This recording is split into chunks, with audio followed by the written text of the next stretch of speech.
radicarías en Buenos Aires ni loco.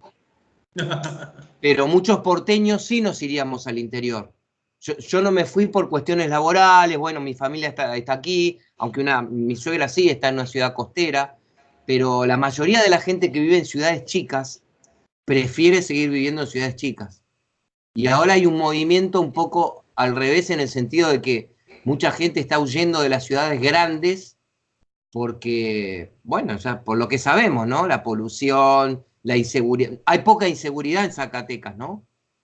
Zacatecas bueno, estaba muy inseguro, pero ahora ya se calmó, ya desde que ya se estaban peleando la plaza, se dice aquí, cuando grupos con cárteles se pelean un territorio, entonces ya quedó un solo cartel y ya no hay mucha violencia. Brito, petróleo 4T.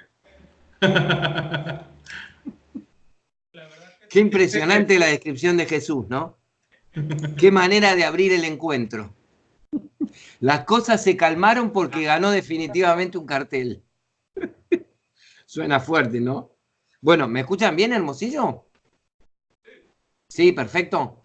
Bueno, ¿quieren, ¿dónde habíamos dejado el encuentro anterior? Me parece que faltaba frustración. ¿Alguien tenía que compartir alguna? ¿O habíamos agotado, las habíamos compartido entre todos? Noé me parece que no había estado, ¿no? ¿Podríamos escuchar alguna frustración de Noé, quizá? 3 minutitos, caballero. ¿Estaba Noé en el momento que hablamos de frustración? Hola, ¿nos escucha? Sí. Que Abel no pueda negociar con su esposa. ¿Cómo? Hoy no escucho. No sé, escuché algo de esposa, pero ustedes siempre están pidiendo misión imposible. Te habla Rogelio Abel. Sí, ¿qué dice Rogelio? Decía, me frustra que Abel Cortés no pueda negociar con su esposa. No, yo me la paso negociando. Pero es una de mis frustraciones no poder negociar con una persona. Ah, bueno, pero te felicito porque, Rogelio, yo creo que eso es una muestra de sensatez, ¿no?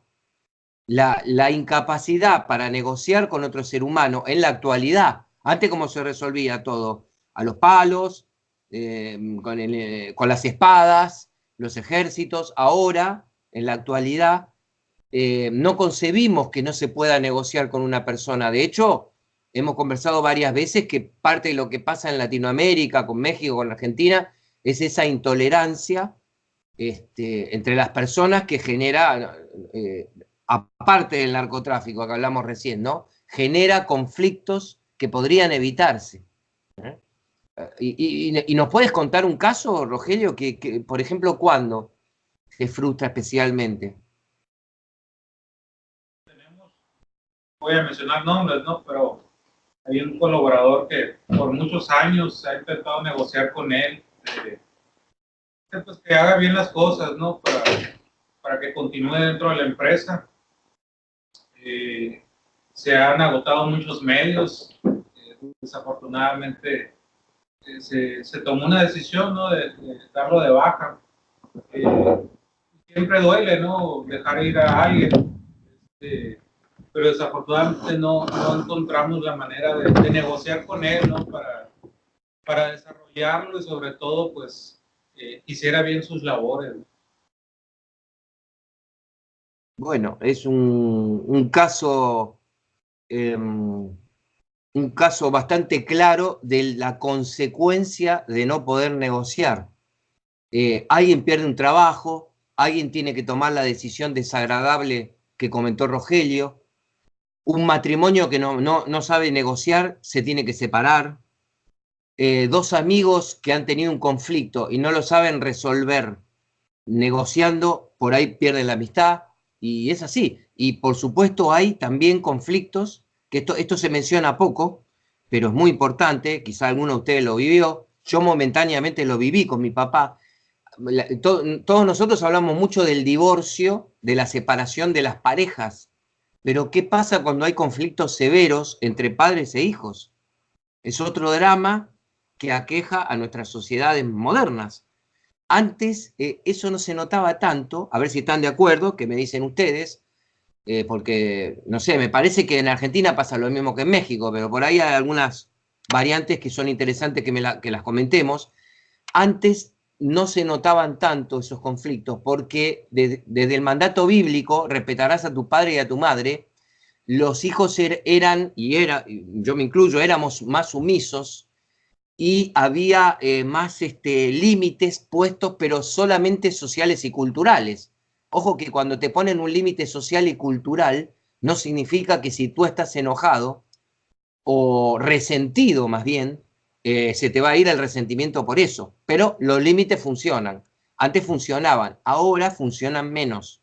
Entonces se ven más conflictos, más peleas, así terminales a veces, entre padres e hijos. No se hablan. No se habla un hijo con su progenitor. Y eso es otro drama importante. Tanto o más que tener que, digamos, despedir a un colaborador porque no encajaron las maneras de entenderse y proceder. ¿Están de acuerdo con esto que dije, que está aumentando la conflictividad entre padres e hijos? Sí, sucede. Porque tenemos muchos más desafíos que en otras épocas. Así que bueno, no sé, a mí me pareció que Noé no estaba en el momento que llegamos a frustración, pero quería ver si él tenía ganas de compartir alguna, y si no, seguimos adelante. Tiene una, parece, a ver, agitó un papel, por ahí tiene varias. Pergamino, ¿qué? Me frustra que en ocasiones los tiempos cuando uno va a comprar la ropa, sobre todo la vestimenta en familia, a perder muchísimo tiempo porque yo soy más práctico. Yo nomás llego, veo, me pongo y ya quiero salir corriendo de ahí. No le quiero invertir más tiempo a 2 horas, 3 horas para salir, para que la mujer salga sin ninguna pieza o solo una de todas las 100 que se midió. Eso me frustra el tiempo. ¿Está bien? Bueno, como ven, hemos tenido un muestrario bastante amplio para entender las dimensiones que pueden tener las emociones mencionadas en el ejercicio, que las repasamos, fueron enojo. Puedo estar enojado por algo bastante importante, bastante grande, hasta de alcance social, o puedo estar enojado por un procedimiento en mi casa, como dijo recién Noé. Puedo tener miedos pequeños y manejables sobre algunos aspectos de mi vida, o puedo tener miedos muy grandes. Lo mismo con preocupaciones, inhibiciones, desánimos y por último frustraciones. Miren, yo acá a propósito dejé con el grupo de supervisores del call center, estamos haciendo un seminario de inteligencia emocional que algún día lo pueden dar ustedes más adelante, y justo vimos este principio que planteó el doctor Goleman, ¿no? Entonces lo dejé porque dije, con los muchachos va a estar bueno repasarlo. Una forma también de presentar qué es lo que impactó en el mundo cuando se presentó la inteligencia emocional, una de las formas de decirlo es que, supóngase cuando Rogelio me cuenta, me frustra cuando no alcanzamos 2 seres humanos una negociación exitosa. Y un amigo de Rogelio, ¿qué le podría decir? Es que los seres humanos, eso sucede porque los seres humanos tenemos mentes complejas. Tenemos mentes complejas. Pero apareció el doctor Goleman y dijo, es lo que yo creo que tienen de brillante algunos autores, ¿no? Saben sintetizar al máximo alguna novedad, alguna mirada nueva sobre un aspecto. En este caso de la psicología. Goleman escribe en su libro, La inteligencia emocional nos da la noticia de que no tenemos una sola mente, tenemos 2 mentes. Esto valdría la pena que se lo anoten, porque esto es una forma de dar síntesis haciendo facilitación. No tenemos una sola mente, tenemos 2 mentes, una que piensa y una que siente. Continuamente, ante cualquier problema, estamos pensando y estamos sintiendo. Y a veces no podemos dejar ni de pensar ni de sentir. Entonces, A propósito, me gustaría saber si pudieron ver el video que yo les envié de Facebook, donde hay un psicólogo explicándole. ¿Tú lo pudiste ver, Rogelio? Excelente. ¿Te gustó? Fíjate que cuando lo enviaste tú, a los minutos me lo envió mi esposa. Ah, qué genial. Bueno. Pidiéndome que ese fue el martes, de hecho, que nos sentáramos a platicar con nuestros hijos. Tenemos un niño de 3 años y una niña de 6 años. Y precisamente le pedí, dame oportunidad de ver qué vemos en la clase de Abel para complementarlo y platicar con los niños. Pero entonces tú pudiste ver el video. Sí, excelente. De hecho, lo vi varias veces. ¿Tú pudiste verlo, Jesús? No lo pude ver. Bueno, ¿y tú, Jorge? No, tampoco. Bueno, me parece, a ver, Rogelio, te voy a tomar como corresponsable de una decisión. A mí me parece tan importante que me hice una síntesis, porque, miren, acá otra cosa para recordar. ¿Por qué estamos hablando muchas veces de facilitación? Vivimos en una época, en el lenguaje que usaría Héctor, estamos bendecidos por la era de la información. Nunca el ser humano tuvo tanta información a su alcance, lo cual tiene que ser considerado muy positivo, porque sabemos miles de cosas importantes sobre los microbios, las bacterias, los virus, los contagios, los comportamientos sociales, la economía, la política, los derechos civiles, los derechos de la mujer. Fantástico. ¿Y cuál es la mala noticia? Que estamos siendo sobrepasados por la información. Lo mismo que es una bendición, como si dijéramos la libertad, puede tomar un alcance o puede tener un grado en que se vuelve complicado. Igual que una emoción. Estar un poquito enojado puede ser excelente con un hijo. Estar demasiado enojado puede ser catastrófico. Todo es una cuestión de dosis, de medida. Entonces, Rogelio, digo, me parece que nos conviene compartir una síntesis de lo que sucede en ese video con los compañeros para que quede grabado en la clase. ¿Estás de acuerdo? Porque va a ser breve y es tan contundente lo que pasa ahí, que nos va a servir más que el PowerPoint lo tenemos que ver, ya lo vamos a compartir ahora. Pero esto es muy complementario de lo que estamos viendo. ¿Estás de acuerdo tú, Rogelio, con eso? Yo, Abel, si me permites, ya después de la síntesis, explicarle un caso que me pasó muy similar con mis hijos un día antes. Bueno, genial. Entonces, hago la síntesis. Que igual no quita que si pueden lo ven, pero si no, se lo anotan, porque yo me lo anoté también, me pareció tan bueno que me lo anoté y lo tengo en una hoja. Le consulta a una madre, a un psicólogo, ¿cómo podemos evitar que nuestros hijos algún día sean abusados? La primera respuesta coherente y lúcida del psicólogo: no podemos garantizar la posibilidad de que no sean abusados de ninguna manera. O sea, lo primero que hace el psicólogo es recordarnos que ninguno de nosotros tiene garantizado nada en la vida, ¿no? Y a continuación le dice, bueno, a ver, lo que yo puedo hacer es ayudarte a encarar bien la situación. Y para eso, el psicólogo hace un ejercicio sorprendente. Le dice, ¿qué le dirías tú? Le pregunta y le dice, tenés un neno, una nena, ¿qué le dirías a tu hija previniendo la posibilidad de que sea abusada?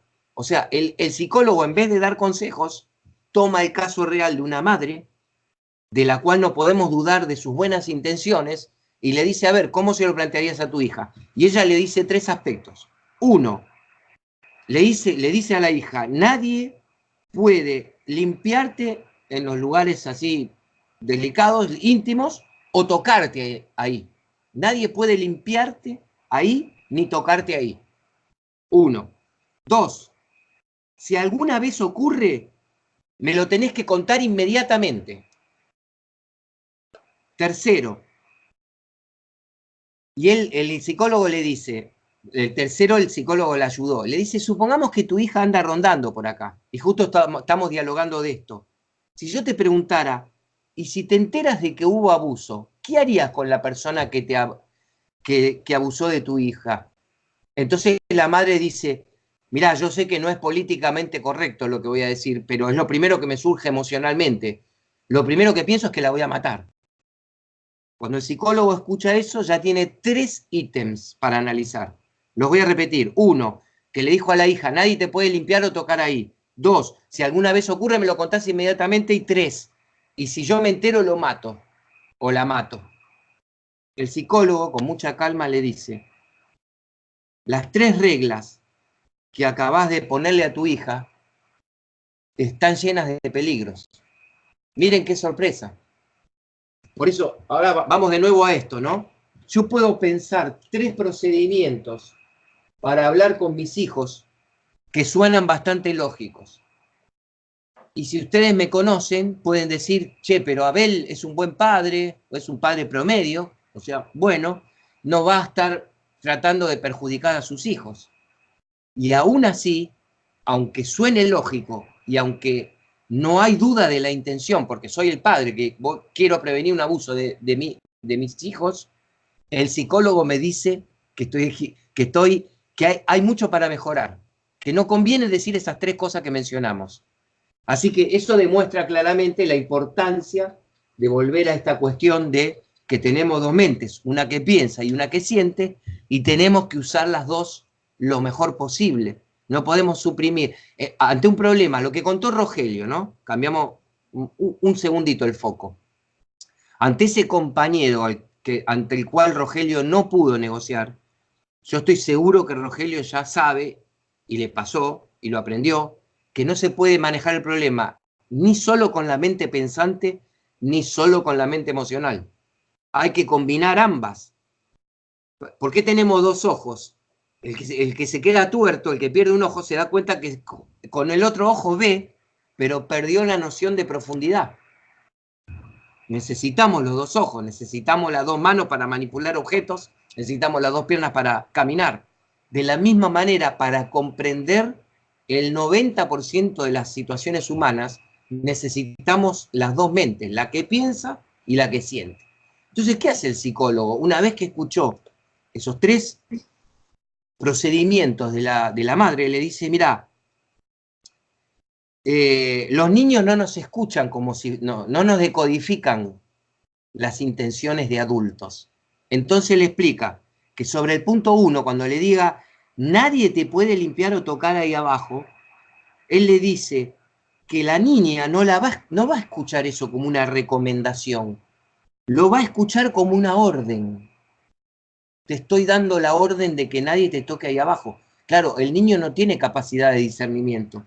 Y entonces continúa el psicólogo y le dice, si algún día eso le pasa a ella, ese niño o niña se va a sentir culpable. Porque el padre le había avisado, nadie te puede tocar ahí. Entonces, como eso fue escuchado como una orden, no fue la intención del padre o de la madre, en este caso de la madre, pero fue escuchado así por la niña. Entonces el psicólogo nos enseña que cuidado con la empatía, que es mucho más difícil de lo que parece, porque si das algo en una propuesta en forma de orden a un niño y el niño no la puede cumplir esa orden, luego si le pasa se va a sentir culpable. Arriba del trauma viene la culpabilidad. Entonces, ¿qué le sugiere?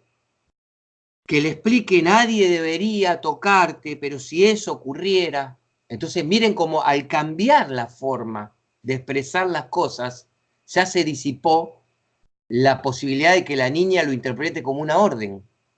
Entonces ya no va a haber culpabilidad. Esto, como dijimos en algún encuentro anterior, esto es medicina preventiva. Lo que estamos aprendiendo acá en inteligencia emocional nosotros estamos previniendo situaciones que se puedan evitar, como el tema del abuso infantil. A priori no se pueden evitar del todo, pero podemos aprender a manejar la mejor forma para encararlo si sucediera. Entonces el segundo punto que le explica el psicólogo es que cuando la madre le dijo, si alguna vez ocurre, me lo tenés que contar inmediatamente, de vuelta les pregunto, ¿no suena completamente lógico eso? ¿Qué problema parece tener eso? Para el psicólogo, que es un especialista, que está hilando fino, le dice, sí, ahí hay un problema. Y le explica a la madre, cuando un niño tiene un trauma, puede demorar un tiempo en prepararse para contarlo. Si vos le decís que te lo tiene que contar inmediatamente, vuelve a sonar como una orden. Y miren, ahora viene la paradoja, lo que ya varias veces lo mencionamos, la paradoja emocional. Queremos ayudar a alguien, pero al hacerlo de la manera incorrecta, lo estamos perjudicando. Paradoja que hay que aceptar, que sucede con el ser humano. Entonces, esa mamá que le dijo, me lo contás inmediatamente, le está creando un segundo problema a la hija, porque suena de nuevo como una orden. Entonces el psicólogo le dice, si ella a los 3 meses empieza a darse cuenta de que está preparada para contarlo, va a decir, pero mamá me dijo que lo contara inmediatamente, así que ahora mejor no lo hago porque me va a retar. Entonces tenemos un segundo problema al primero que detecta el psicólogo. Esto es lo bueno de la gente que estudia a fondo un tema. Y tercero y último, cuando el psicólogo escuchó que la madre dice, sí, lo primero que haría con una persona que abuse de un hijo o de una hija es voy y lo mato, aunque no lo explicite o aunque lo insinúe, o peor si se le escapa algún día con el hijo o la hija, eso va a quedar grabado en la mente del niño. Va a quedar grabado como una posibilidad. Y claro, acá viene lo interesante de la mente pensante. ¿Qué dice el psicólogo? Entran las estadísticas, las matemáticas. 7 de cada 10 abusadores a nivel mundial lo hacen en su propia familia. Sí, yo tengo que creer la voz de un especialista, ¿no? O sea, esto no lo tomemos como terminante, pueden buscarlo en Google y encontrar otra estadística, pero sabemos que no importa tanto el número, sabemos que es muy importante el porcentaje de personas que abusan de los niños adentro de la familia. Y eso tiene una lógica también estadística, que es que esos niños son más vulnerables. Es más fácil abusar de un niño en el que estás entrando desde lo afectivo que abordar un niño en la calle y poder abusar de él. Entonces, el psicólogo redondea, al tú decirle que lo matarías, estás inhibiendo, ¿se acuerdan cuando hablamos de las inhibiciones? Estás inhibiendo la posibilidad de que tu hija se acerque tranquila, sin autoinhibirse, y te cuente lo que ha ocurrido. Entonces el psicólogo, repasando, le dice a la madre que debería formularle, nadie debería nunca tocarte en tus partes íntimas o limpiarte sin tu permiso, pero si ocurre, cuando puedas o sientas que puedes hacerlo, vienes y me lo cuentas. Y cuando me lo cuentes, buscaremos juntas la forma de hacer que eso no suceda nunca más. Hasta ahí va el mensaje al niño o a la niña. Después, según el grado de gravedad de la situación, por supuesto que haremos algo contra la persona. Pero el psicólogo muy atinadamente le está dando un manual de primeros auxilios emocionales a esa madre que, bien intencionada, creía que sus 3 formas, los 3 principios que mencionamos, eran correctos, y al final descubrimos que no que son del todo incorrectos, que es una cosa que va a volver muchas veces en nuestras dinámicas incluso. No es que esté del todo mal lo que hace la madre. Lo que hace la madre es generar peligros que compliquen la situación. Entonces, esa es la fortuna que hoy tenemos nosotros de estar aprendiendo acá. Cosas que principios que no podían aprender nuestros padres y abuelos. Ese video hoy circula en Facebook. Me dice Rogelio sorprendentemente que lo recibió de su esposa, y ahora vamos a escuchar su caso. Y eso es lo maravilloso de esta época.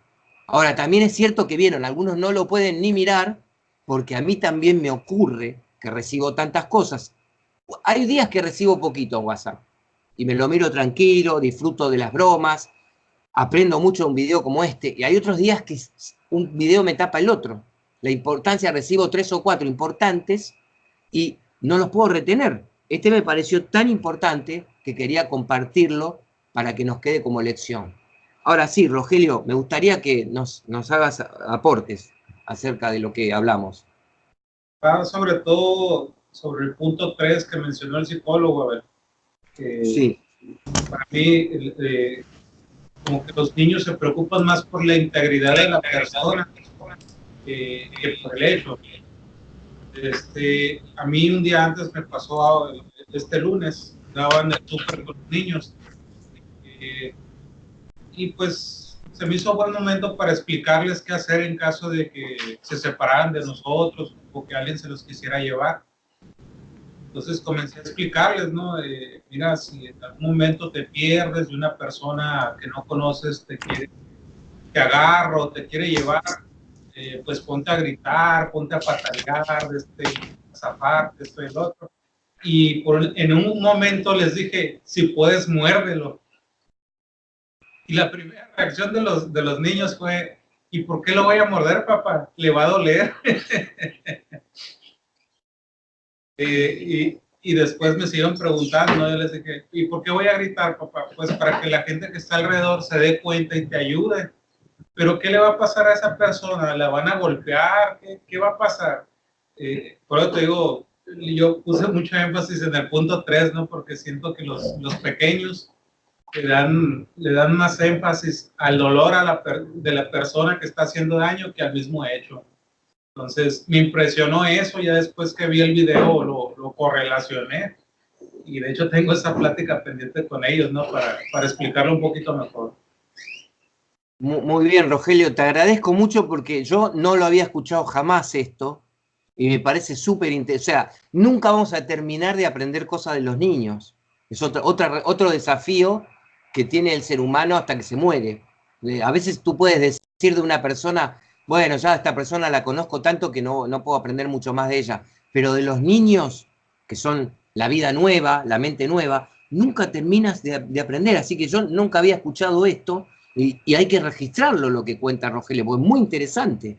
Y además, creo que a todos nos suena muy creíble, porque ojo que también podría ser que Rogelio cuente algo medio excepcional de un niño medio excepcional. Pero a mí me parece que es bastante razonable lo que él cuenta, pero no se me había ocurrido. Y esto lo conecto, Rogelio, gracias por contar ese detalle, con otro detalle que seguramente tú le prestaste atención cuando viste el video, que el psicólogo le recuerda a la madre que los niños no tienen clara noción de lo que es el abuso sexual. No lo pueden concebir. Por eso hay que hacer un esfuerzo adicional para acercarse a la mente infantil, porque ellos no lo pueden concebir. Entonces hay que advertirles de algo que no lo entienden del todo. Y esto que comenta Rogelio es parecido. Por ahí el niño, complementando lo que dice el psicólogo, por ahí los niños sufrirían más de sentir que se les va a hacer algo a la persona que abusó de ellos que que su propia frustración o lo que sientan, de su propio trauma, vamos a nombrar esa palabra, ¿no? Porque ¿qué sería la palabra clave acá para recordar que nos atañe a todos? Es que una cosa es un conflicto emocional, una cosa, por ejemplo, Rogelio cuando cuenta esta medida desagradable de tener que desprenderse de un colaborador, etcétera, todo eso son conflictos, ¿no? Una cosa son los conflictos, un conflicto en casa, en el trabajo, pero otra cosa es un trauma. Un trauma. Un trauma. A ver, ¿qué sería un trauma para ustedes? Porque después siempre tenemos tiempo de buscar las definiciones académicas, ir a Google, pero no hay nada más interesante que poder comunicarse con las personas, que ustedes, por eso lo practico con ustedes, ¿no? Que me gustaría que ustedes sean facilitadores que siempre le preguntan a las personas. Porque las definiciones académicas son importantes, pero se pueden hacer en otro momento. No hay nada mejor que te conteste una persona común y corriente, que en realidad todos lo somos, pero con sus propias palabras, porque a veces cuando buscas tus propias palabras, buscas en tu experiencia. Y cuando buscas en tu experiencia, me vas a compartir algo igual o más importante que la definición que va a seguir estando en Google, no se va a perder. Pero si tú no me cuentas ahora qué es para ti un trauma, esto sí se va a perder, este encuentro. Entonces, aprovechemos la oportunidad Y yo no voy a esforzarme en definir qué es trauma. A ver, ¿quién de ustedes me quiere decir qué entiende por trauma? Versus conflicto. Conflicto más o menos todos entendemos. Pero ¿por qué es importante entender qué es un trauma? Con las palabras de ustedes, ¿cómo lo dirían? Sí, supongo que han tenido traumas en sus vidas. Sería muy raro que no. Yo he tenido muchos. Pero bueno, me gustaría escuchar a alguno de ustedes. ¿Qué es un trauma? ¿Qué entienden por trauma? Pues Abel, yo creo Sí. que pues es una experiencia César, ¿cómo te va? No desagradable. te saludé, te vi aparecer, pero no quise interrumpir a Rogelio. Buenas Buenas tardes, tardes. César, ¿cómo andas? Bien, gracias. Bueno, yo pienso que es como que una experiencia desagradable con, con la manifestación del malestar por tiempo, cada vez que piensas o recuerdas esa crisis, ¿no? O sea, palabras propias, no sé si están correctas o no, pero una experiencia de esa manera. Perdón, me gustaría que lo repitas porque no me quedó del todo claro. ¿Cuáles Como serían una las dos palabras claves con respecto experiencia a... desagradable, ¿Cómo? una experiencia desagradable Sí, vivida, pues, ¿no? Donde pues cada vez que recuerdas el hecho, pues viene a ti esos sentimientos y esas manifestaciones físicas de malestar. perfecto. Entonces lo que entendí de César es, primero tiene que haber una experiencia que es muy desagradable. ¿Podemos también, César, decir que me haya hecho daño? Sí, Porque ¿por qué no? para no quedarnos un poquito cortos, ¿no? Porque si no, si yo te digo, che, hoy tuve una reunión desagradable con un cliente, suena medio desproporcionado decir que quedé con un trauma, porque incluso me reduciría mis capacidades profesionales, ¿no? Porque como profesional, yo tengo que estar dispuesto a sobrellevar situaciones desagradables. Pero Así es. sin rechazar el término, César, yo diría que va de lo desagradable hasta ya lo dañino o lo hiriente o lo peligroso. ¿Estás de acuerdo, César? Así es, totalmente. Bueno, y otra cosa interesante que le escuché decir a César, eso vuelve a la conciencia, César, lo empiezo a recordar a menudo. Sí, y empiezas a manifestar nuevamente esos sentimientos y fisiológicamente, Exacto, ¿estás de acuerdo en que queda como un surco, queda grabado en la mente el sí, surco? Pero hay otra posibilidad, César y amigos de los grupos. ¿Qué le pasó a la protagonista del Príncipe de las Mareas? Le pasó todo lo contrario de lo que estamos describiendo con César. Hay dos posibilidades. Quedar obsesionado con el tema y recordarlo todas las noches y soñar y etcétera, que es lo que está planteando César, o reprimir, que fue lo que le sucedió a nuestro amigo del protagonista del Príncipe de las Mareas. Cualquiera de las dos cosas tienen un costo altísimo. El niño que quede obsesionado con el trauma del abuso va a pagar un precio altísimo. Y el niño que reprima va a pagar un precio altísimo. No sé, ahora para mí, a mí me supera decir cuál de los dos puede ser más alto el costo. Me parece que no estamos en condiciones cognitivas, ninguno de nosotros está en el tema psiquiátrico en profundidad, no hemos estudiado tanto el tema y no viene al caso, porque en un seminario o taller lo importante es hablar del trauma y explicar que entra dentro de lo que tenemos que detectar en nuestro radar de inteligencia emocional.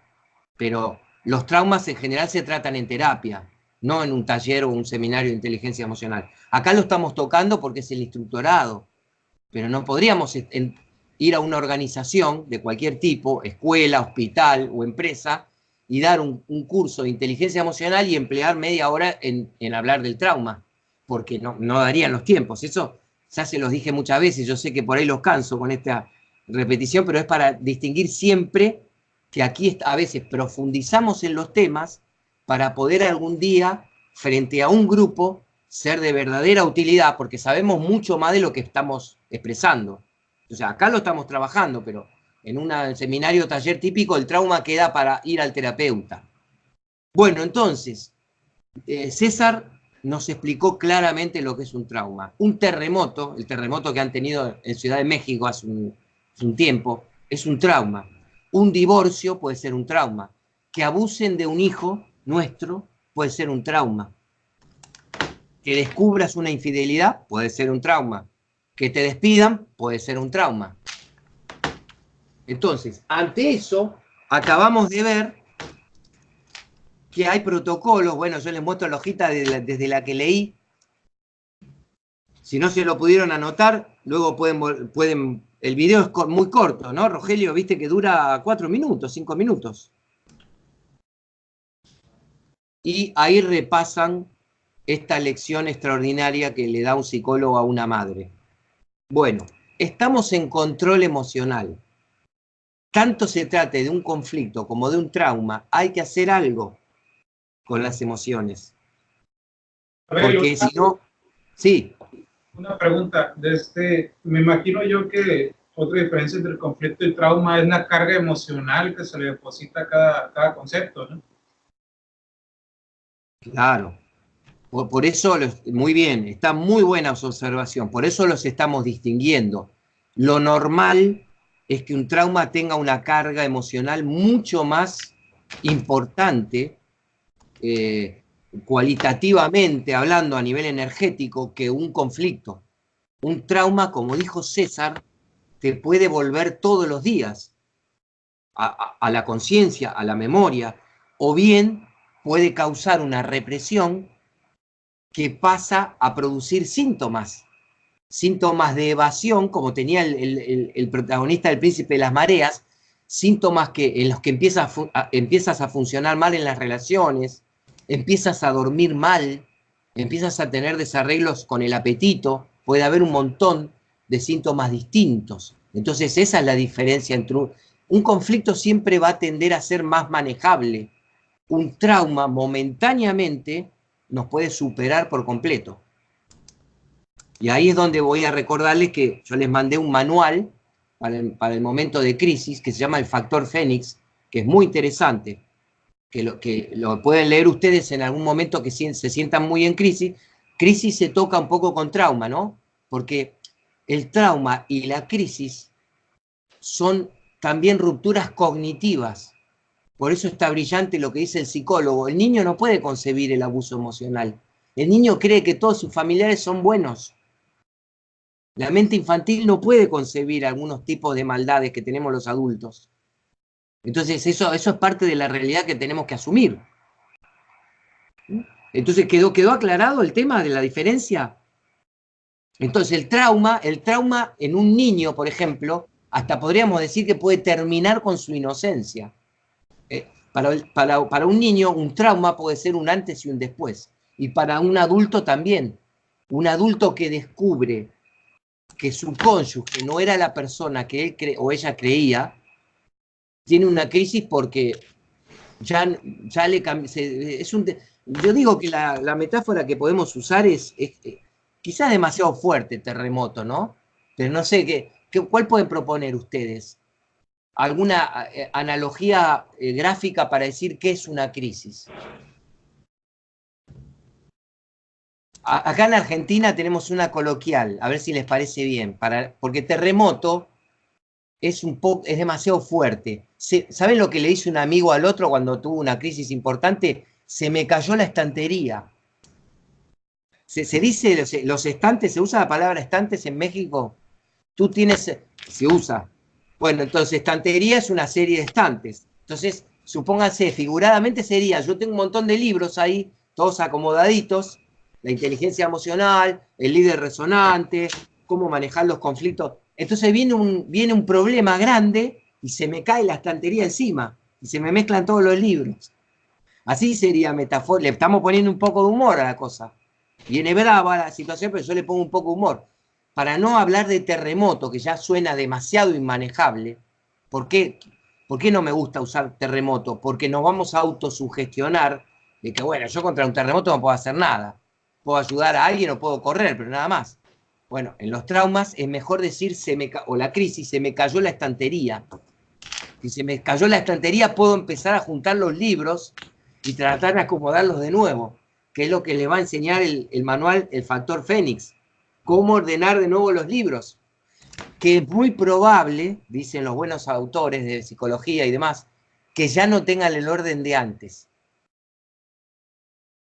Ese es el detalle de la crisis o el trauma. Ya no vas a ser la persona que eras antes.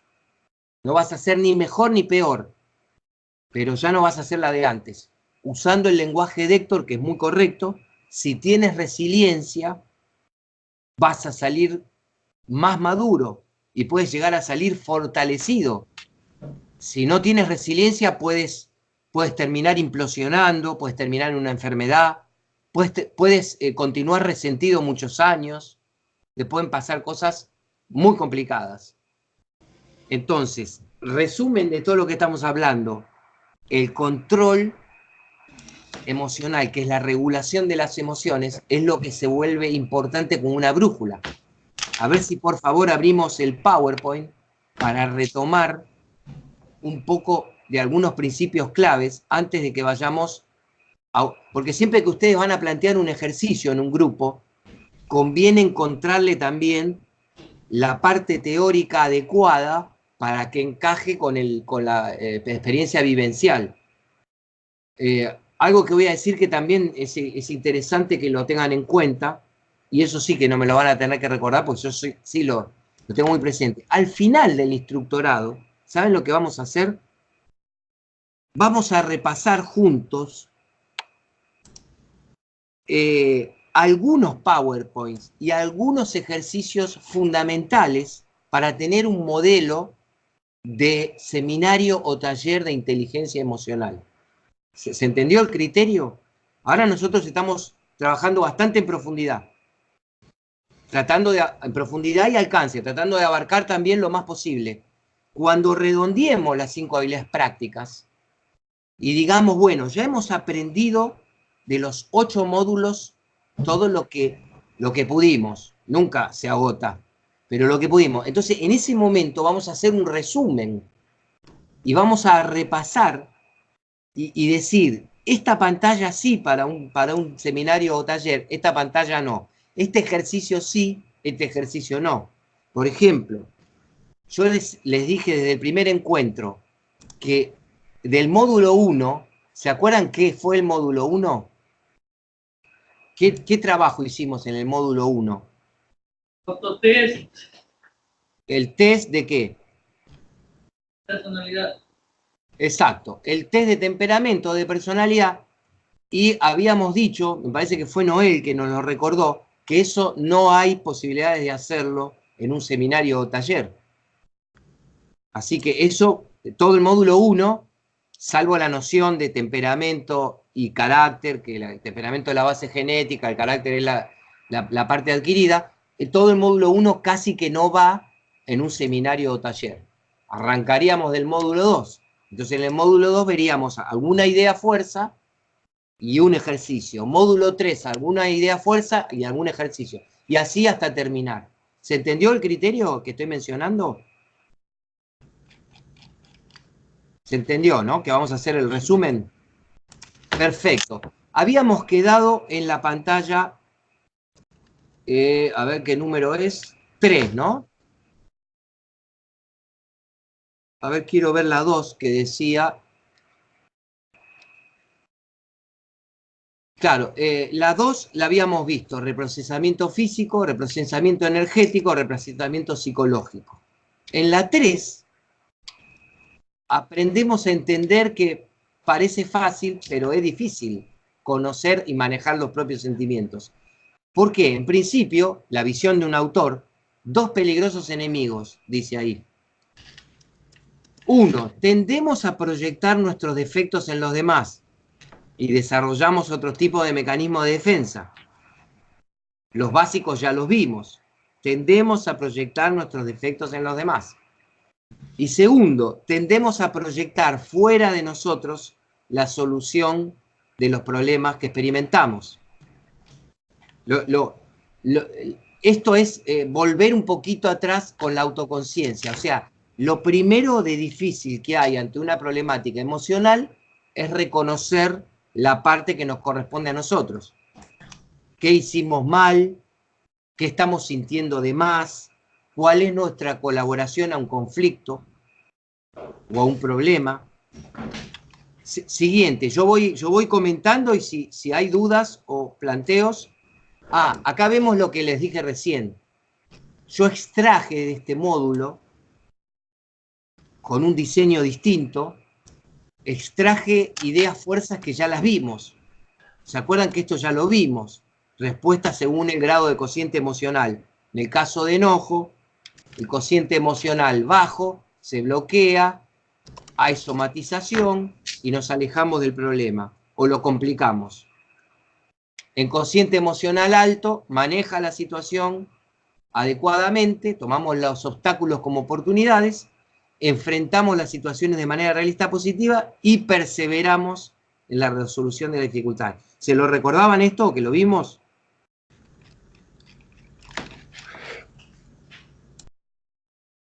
¿Lo recordaban o se lo habían olvidado del todo, pero lo vimos, no? Si ustedes vuelven al PowerPoint original, pues es posible que alguno de ustedes diga, esto no lo vimos. Y no hay por qué preocuparse, pero estoy seguro que lo vimos porque si ustedes van al PowerPoint que dice IE, el original, que tenía 20 y pico de PowerPoint con otro diseño, más profesional, menos académico, estaba esto. ¿Alguien se lo recuerda? Me recuerdo que había una chica gritando. ¿Quieren que lo busquemos por las dudas? ¿O se lo recuerdan? Que estaba. ¿Quién me dice si estaba o no estaba? ¿Quién piensa que si estaba o no estaba? Para hacer un pequeño test de memoria, ¿no? También. César, ¿tú te lo recuerdas que esto estaba? Yo no recuerdo, Abel. No. Yo no ¿Sí? me ¿Se lo acuerdan? Yo no me acuerdo, Abel. No te lo acuerdas. Lo de los Bien, dos. es posible que no hubieras estado en esa clase. ¿Y alguien tiene a mano el PowerPoint original? Así juntos descubrimos si yo estoy en lo cierto o no, porque yo podría estar equivocado. Como lo vi muchas veces ese PowerPoint, estoy seguro que estoy en lo cierto, pero si uno de ustedes se lo recuerda con toda claridad, el resto deberíamos creerle, ¿no? A ver, voy a mirar. Si buscamos, estoy recurriendo. Bueno, yo estoy poniendo el... Es del módulo 3, Abel. No. Hay un PowerPoint que se llama IE, que yo los mandé al comienzo del instructorado. Ahí lo tienen a mano, ¿ven? Ahí lo tienen. Vamos a rastrear. Esto es lo que nosotros habíamos visto al principio del instructorado. Habíamos recorrido este camino y vamos a ver si figura lo que yo dije que figuraba. O por ahí estoy equivocado yo. Emoción, sentimiento, 6 mitos. El mito del control. Sí. ¿Y qué implican las emociones? Muy bien. Y acá está, ¿ven? Respuesta según el cociente emocional. Sí, cierto. Frente a una misma situación, y aváncelo un poquitito más, por favor. Cociente emocional alto, cociente emocional bajo. Bueno, estaba en lo cierto, ¿no? Porque como lo recorrí muchas veces, casi violando la regla de Montaigne, ¿se acuerdan? Lo grave no es decir estupideces, lo grave es decirlas con énfasis. Pero casi que yo me animaba a decir con énfasis, porque tantas veces recorrí este material. Pero bueno, ustedes no tenían por qué acordárselo, porque ya pasó mucha agua bajo el puente. Bueno, volviendo a nuestro actual PowerPoint, pasamos a pasamos la 6, pasamos la 7, no, nos quedamos en la 7, ¿no? Entonces, las emociones son el resultado de ¿qué? Repaso, mezcla de autoconciencia y control. Porque para entender qué vamos a controlar, ¿qué es lo que controlamos cuando controlamos? Emociones. Entonces, para entender bien qué estamos controlando cuando controlamos, refrescamos o aprendemos que las emociones son el resultado de una interacción. Ojalá una emoción fuera una cosa simple, pero las emociones, como la economía, vieron que seguramente en México pasa, en Argentina está en plena actualidad, todo el mundo tiene una explicación de por qué México no mejora a nivel de inseguridad o por qué no mejora a nivel económico. Le pasa eso en la sociedad mexicana, ¿no? Hay debates interminables acerca de por qué no sucede lo que todos deseamos que suceda. ¿Y eso por qué no sucede? Y porque es tremendamente compleja una sociedad. Si la economía o la vida social fuera simple, no estaríamos acá reunidos, estaríamos todos tomando cerveza en casa y disfrutando de la vida, de una vida muy distinta de esta, pero resulta que nadie encuentra esa fórmula. En ninguna parte, ni siquiera en los países nórdicos, ni en Japón, en ningún lado. La vida sigue siendo una serie de desafíos que tenemos que afrontar y generalmente con conflictos, cuando no directamente con traumas. Entonces, las emociones son parecidas a la economía o a la vida social. Son complejas. Es una interacción entre tres elementos figuran acá. Uno, los pensamientos o valores o valoraciones cognitivas. Los pensamientos o valoraciones cognitivas. Dijimos que un niño que es abusado no puede decodificar lo que le pasó. Tenemos un ejemplo lapidario en el caso de un niño de que le pasa algo y no puede tener pensamientos o valoraciones cognitivas porque todavía no ha madurado su intelecto. En un ser humano maduro, generalmente debería ser así. Después de ese primer ítem viene el segundo, cambios fisiológicos o respuestas emocionales. Curiosamente, porque ahora ustedes se preguntarán, y yo les voy a preguntar a ustedes, a ver, hay algo que no entiendo. Llegamos a otra paradoja emocional. Si un niño es abusado, y no puede entender y valorar exactamente lo que le pasó, ¿por qué tendría respuestas emocionales o cambios fisiológicos? ¿Cómo llegamos a esta paradoja de que si bien un niño no tiene pensamientos y valoraciones cognitivas elaboradas como adulto, un abuso no va a dejar de ser un abuso? O sea, no va a dejar de ser un trauma. ¿Quién me explica esta aparente contradicción o esta paradoja? Por lo que dijo Goleman. A ver. Ah, muy bien. ¿Quién está hablando? ¿Rogelio? Jorge. Jorge, tú has contestado por lo que dijo Goleman. Tiene sentimiento. Te felicito, Jorge. Brillante y lapidaria respuesta. Sí, no se me hubiera ocurrido a mí tan rápida. Excelente respuesta. El niño no puede entender cognitivamente lo que le ocurre, pero sabe que hay algo raro en lo que ocurrió. Siente que hay algo raro. Porque si no fuera así, miren que dentro de todo, qué feo que un adulto abuse de un niño, qué feo, pero ojalá el niño saliera sin heridas. Es como decir, qué feo que yo te tire un balazo en el pecho, a que le tire un balazo en el pecho a Jesús, pero qué afortunado sería este mundo si a Jesús al recibir la bala le rebota en la camisa y aunque yo tuve la mala intención de matarlo, él no murió. Pero resulta que no ocurre generalmente así. Si yo le disparo, tenemos que sumar la mala intención mía de matarlo, de querer matarlo, y tenemos que lamentar su muerte, porque la bala le va a atravesar la camisa y lo va a matar o lo va a herir. Entonces con el niño ocurre lo mismo. Tenemos el problema, que Jorge brillantemente lo ha resumido, no importa que el niño no esté pensando todavía de forma madura, va a sentir que algo raro ocurrió en su vida.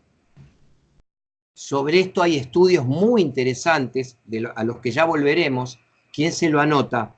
Por favor, ahora ya te doy la palabra, Noé. ¿Quién se anota como recordatorio, hablar de las experiencias de los niños en los bombardeos de la Segunda Guerra Mundial y en la depresión de la crisis económica del 30. Los estudios que se hicieron con niños que pasaron por esas situaciones traumáticas, cómo la vivieron y cómo lo podían expresar cuando eran adultos. Ahora no es el momento quizá de profundizar con eso, pero va a llegar el momento que ustedes van a poder plantear que volvamos a esos temas. Sí, Noé, te escucho y si quieren hacemos un pequeño corte y retomamos el PowerPoint. Pues ¿Qué nos querías contar, Noé? Respecto a ese mismo tópico del que planteas, de que si un niño, no, si bien es cierto, desconoce muchas cosas y no tiene referentes maliciosos, yo, aparte de que coincido con lo que dice Jorge a través de Goleman, de que los sentimientos tienen que ver, se lo achaco también que como no está la figura o los que instruyen y educan al menor, quizá por eso también se queda muy presente grabado en su memoria y quiero pensar que conforme va afianzando esos valores, esos sentimientos, como se está desarrollando él, se va haciendo más caótico o más traumatizable ese hecho que aconteció muchísimos años o meses atrás. Porque sí, como ahorita preguntaban, yo me quedé, bueno, pues si no conoce, entonces no tiene que afectarle, ¿no? Pero ¿por qué no? Si viene la parte esa que conforme vaya conociendo y vaya conociéndose y experimentando los diferentes situaciones y sentimientos, es como va a tomarlo el niño o la niña. Claro, claro, exacto. Sí, Noé, porque entonces lo que dice Noé nos recuerda que así como hablamos de que hay muchos tipos de conflictos, también hay distintos tipos de traumas o de crisis. En el caso, volviendo al tema de la mente infantil, otra cosa que nos recuerdan los psicólogos es que el niño necesita confiar en el adulto, necesita confiar en sus padres, necesita confiar en el docente, necesita confiar en sus familiares. Entonces, no solo hay dos problemas para si es abusado un niño. Primero, que no lo pudo concebir, no lo pudo ver venir. Por eso la madre le dice, cuídate de tal cosa, y entonces el niño ya se va a sentir culpable porque va a decir, uy, yo no lo pude impedir y mamá me pidió que yo lo impida. No podemos decirle a un niño, pedirle a un niño que que tenga el poder de impedirlo. Por eso el psicólogo corrige el primer ítem de la madre. Entonces, punto uno, el niño no puede concebir que le pueda tocar vivir ese trauma. Y punto dos, el niño no puede desconfiar de sus adultos, y menos de sus afectos. Por ahí le podemos enseñar a desconfiar de un adulto en la calle, de un desconocido que le da algo. Pero si le decimos desconfía de todos los familiares que te rodean, incluso de mí que soy tu padre, un niño no puede vivir sin ese sustrato afectivo y de confianza. Entonces ahí está, como nos refresca recién Noé, está el segundo núcleo del problema.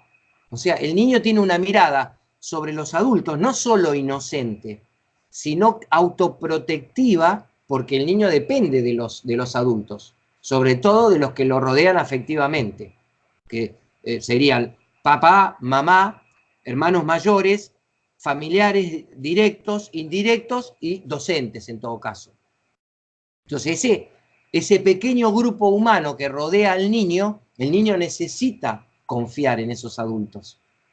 Por eso cuando se rompe esa confianza es un trauma. Por eso, como dice Jorge, en lo del tema de las dos mentes, ya hemos salido de la paradoja. No importa que el niño no entienda cognitivamente, como le pasó a Nick Nolte. El trauma está, la marca emocional está. Bueno, hacemos una breve pausa y volvemos en 5. Nos encontramos en 5 minutitos.